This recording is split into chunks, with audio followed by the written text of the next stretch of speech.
Rudi would find a way to fight Adolf Hitler. It can be said without risk of exaggeration that he would go on to be, while still a teenager, one of the great heroes of the entire Second World War. But not in a way he ever could have imagined. Growing up in the Central European country of Czechoslovakia, Rudolf Vrba's life was pretty good, pretty normal. He liked school, especially science. He and his friends, some Jewish, some Christian, went to movies and soccer matches. Sure, Rudi was aware of Europe's long history of prejudice against Jews.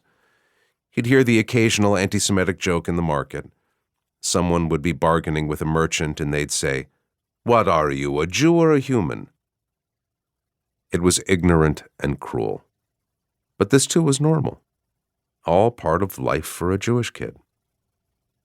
Rudi was aware of Adolf Hitler, of course. No one could avoid hearing about Hitler, the fascist leader in Germany with a little square mustache ranting and raving about Jews, vowing to make Germany a great power again, demanding territory from neighbors, constantly threatening war. But this seemed far off. It didn't directly impact Rudi's world. Until suddenly it did. Born in Austria in 1889, Adolf Hitler fought for Germany in the First World War before jumping into extreme right-wing politics in his early 30s.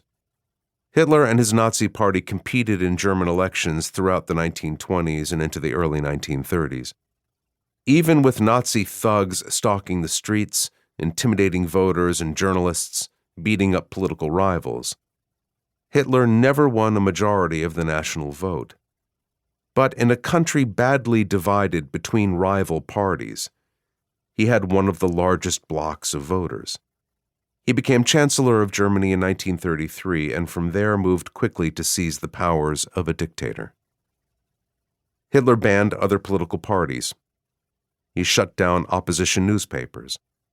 Less than 2 months after taking power, the Nazis established their first concentration camp, Dachau, in an old factory outside of Munich. Other camps followed: Sachsenhausen, Buchenwald, and Ravensbrück, where women were imprisoned. The Nazis used these camps to terrorize anyone deemed an enemy of the state, anyone who didn't fit Hitler's vision of German society, a long list that included union leaders, communists, gay men, and Jews. The camp system was run by Hitler's Schutzstaffel, or protection squad, known as the SS. The SS began as Hitler's private guard and expanded to a 250,000-member armed force that obeyed no rule of law other than the orders of the German dictator. All the while, Hitler hammered away at what he called the Jewish question and the Jewish problem. He relentlessly attacked Jews as subhuman, comparing them to a contagious disease, labeling them an inferior race with no place in Germany's future. He blamed Jews for Germany's loss in the First World War, for its economic hardships, for everything. This was plainly preposterous. Jewish Germans, who made up less than 1% of the country's population, had fought and died in World War I at the same rate as non-Jews. Jewish scientists, including Albert Einstein, had brought 10 Nobel Prizes home to Germany in the quarter-century before Hitler took power. But Hitler's rants were never meant to be logical. The goal was to unite a large group of people by turning them against a smaller, more vulnerable group. A typical tactic of tyrants.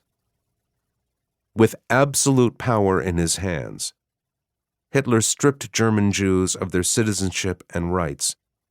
Jewish professors were banned from teaching.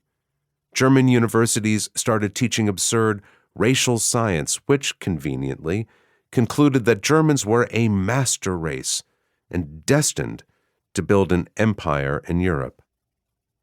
In the late 1930s, Adolf Hitler began following through on his vow to expand Germany's borders. Hitler annexed Austria in 1938, then demanded that a huge part of Czechoslovakia come under German rule.